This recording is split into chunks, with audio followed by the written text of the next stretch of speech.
Okay, we're going to go ahead and get started here. This is a review about the directions for our project. You're going to want to listen closely. I'll go through the handout that I gave you in class. All right, this is obviously our Colonial Company project, and let me go through each slide, and I want to point out some things that when you go back to make your corrections, these are some things that you definitely want to pay attention to. Okay, slide 1. In this particular slide here, and you're going to want to have your presentation pulled up. It might not even be a bad idea to look at this while you're listening. Okay, slide 1. What you want to do here is you want to have your name on it, your names. And again, you want to introduce your business product and show where it's located.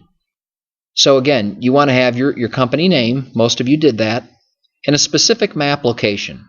So you want to think about a type of colonial American map.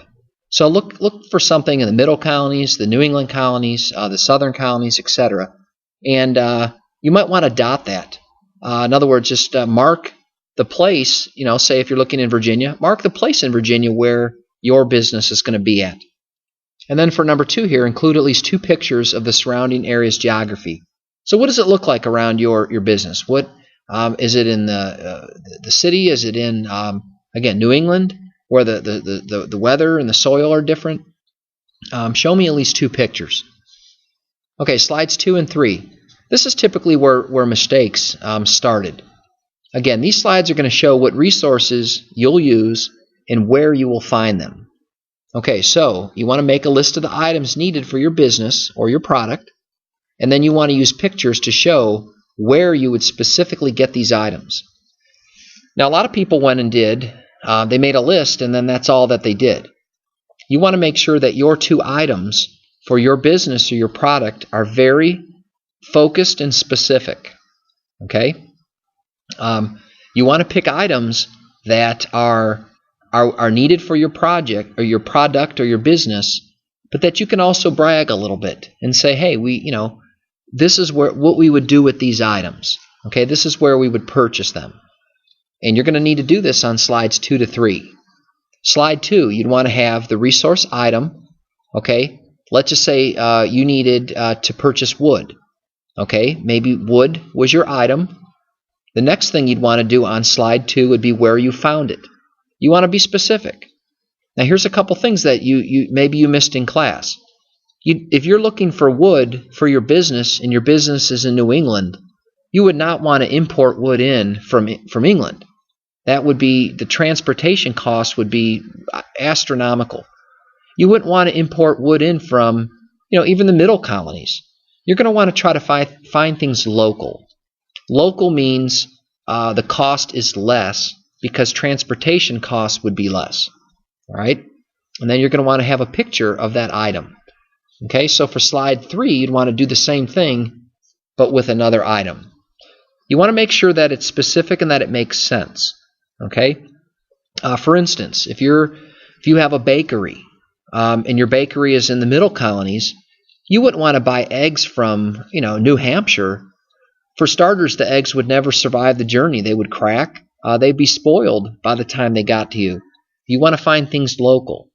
So remember this saying: local. You want to find a good product that's local and a good product that's local and inexpensive. Okay, that's the best thing because that's going to keep your costs down. That'll give you more of a profit. Okay, slide 4. This is going to show who and where you will sell and or trade your product. You want to make sure that you're specific. And when I say specific people, you could think of a people group. All right, a modern day example would be, if you're selling sports gear. Okay, you want to think about who you're selling it to. Now, obviously, sports gear, you're not going to put older people in the commercial because that's not, people that are older aren't going to buy sports type wear. So you want to think of a demographic group, a group of people that would be interested. That's primarily what you're to do in slide number 4. So think about who's going to buy or purchase or eat or whatever your product or use your business. All right. So you want to have the particular people, where you plan to do that, and then have a picture in there. Again, and you want to do that twice. And you could do that both on slide 4. So think about 2 groups of people that you would really like to target, okay? And then come up with a type of picture. The reason targeting is so important is that it's going to increase your profits because you're trying to really reel in somebody to come to your business or to purchase your product. You can't just say it's for everybody because the reality is it's not for everybody. All right, now slides 5 and 6. Most people did okay on this. What you want to do here is show how do you make your product. Do you grow your product? How is it created? You want to have some pictures. All right. Go back and check to make sure that you put down, would these resources be scarce? You want to think about that. Think about a lot of the environmental science aspect. Would resources be scarce? Don't just assume because you're using a tree that you're going to use up all the trees in the area. That's probably doubtful. But again, you do want to think about that. Would the resources be scarce? And then finally, you need a video. Make sure your video is obviously appropriate and your video has a timestamp on it, meaning you say watch it from 2 minutes to 3.5 minutes. Okay, don't have somebody just watch a whole 2-hour video. Okay, slide 7. You want to consider the labor source for your business. The labor source is, again, this is from somebody that lived in colonial times, and who's going to do the labor? Some of the benefits of having your family do the labor would be they're your family. You can trust them.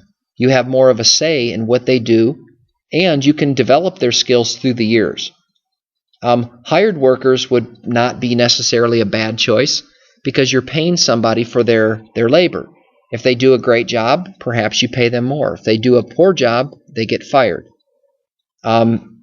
Indentured servants, you're paying for somebody to work, but realize that having an indentured servant do a lot of expertise, craftsmanship, probably not a great idea. Simply because the person is hoping to be free in a few years, and they're going to be free in 5-6 years, whether they do a good job or an excellent job. So that right there, I hope you can see the logic there. They might not work as hard. Finally would be slaves. Slaves, again, they're not cheap to purchase, but again, they're going to do the absolute slowest work as possible. They might break tools purposely. So slaves would not be a choice for a small family type of business. Remember, we're looking at slavery as it was hundreds of years ago. We're not justifying slavery today, certainly. People have come a long way since then. But we're thinking about a colonial business, and I'm asking that you think about the economic impact of labor. All right. Again, slide number 8. How would your labor affect the future of your business? Okay? Depending on what changes.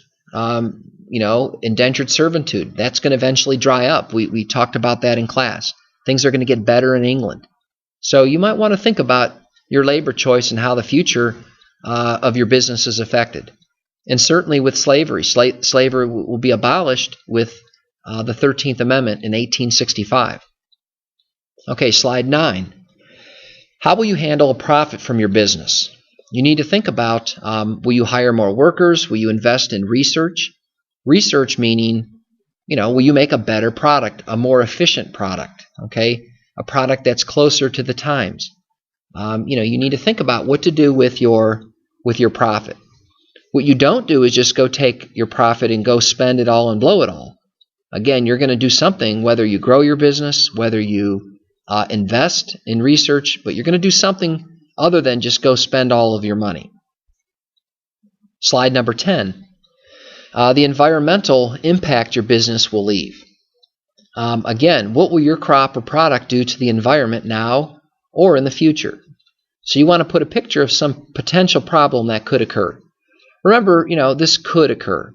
For many of you, you're not really going to create much of an environmental problem at all. Whereas on the other hand, if you're doing large-scale farming, that could be a problem. But you need to think through that and determine, could your business contribute? I'm not necessarily looking for people that say, well, to heat our iron, we burn coal, we burn wood. were blacksmiths. The smoke from the chimney would pollute the environment. I'm not necessarily looking for something like that, okay, even though smoke in large quantities does harm the environment. I'm looking more large scale. So if you feel that you mainly don't affect the environment, then you need to tell me why your business really doesn't, but just explain it well. Okay, slide number 11. You want to talk about a tariff, okay? Would your company have benefited or suffered if England imposed a tariff? Okay, a tariff would be a tax on a foreign good. Okay, for instance, England they had a tariff on tobacco from other countries. What that meant is that England taxed tobacco that was coming from other nations. Basically, people in England would thus find tobacco from the colonies cheaper, and they would purchase it. All right. So if England were to impose a tariff on something that was mainly used in your business, would that help, or would that cause you to be harmed? You need to kind of think through that. And again, this is going to be different for every company, every business, but you want to think about England, and again, would those tariffs, would they help or would they hurt? Slide number 12. You want to think about the impact of the Navigation Acts on the colonies. Again, would the Navigation Acts have shut down your business, limit its success, or not affect it at all? So, if you're a shipbuilder in New England, again, the Navigation Act said you had to use English-built ships. Hey, this was great for you. By law, people had to use English-built ships, and you were making them. This was good. So again, the Navigation Acts, think back to that PowerPoint, mercantilism video PowerPoint that we had. There were 4 main parts of the Navigation Acts. That's going to definitely, affect you in one sense or not at all. But again, you're going to want to go back and check that out. And I would definitely recommend, look at your paper when you wrote down the answers for the Navigation Acts and see if anything in there would affect your business. All right. The next thing would be if you were to go ahead and do the A type of work. Here's the grading scale, as you can see. And again, if you were to do the A work, most people did a Venn diagram. If you lost some points on the Venn diagram, again, you want to go back and make sure you're specific enough. A lot of times, people just put down 1, 2, and 3, answers for colonial times, and nowadays, if you're doing A+ work or mastery work, I need a little bit more than that, a little bit more detail. Okay, so I would recommend you just research a modern-day product or a modern-day business that would be similar. What I think happened is maybe somebody in the group just did this themselves, and the group didn't contribute by all looking up, maybe a modern-day business. Putting 2 or 3 heads together is better than one. So I think if maybe 2 or 3 people go back and look up information, this might help. Okay, guys, again, 77 points. I'll give you some partial credit based on what you go back and fix. I don't necessarily want you to go and submit a whole nother PowerPoint. What I would like you to do is just simply take out paper, look at the grade that you received on your rubric, and if you lost points on slide number 7, go ahead on a sheet of paper, write down how you would fix that for your particular product. Okay? Again, this is voluntary. I will give you some points. And again, for most of you, if you're listening to this, perhaps it didn't go as well as you would have hoped. But there's still learning to be done, and I hope you can still benefit from this project. I think it's a great way for you to really think about not only the economy of the colonies, triangular trade, but also to think about the economy and how important it is in understanding history. Thank you very much, and come see me if you have any questions or concerns.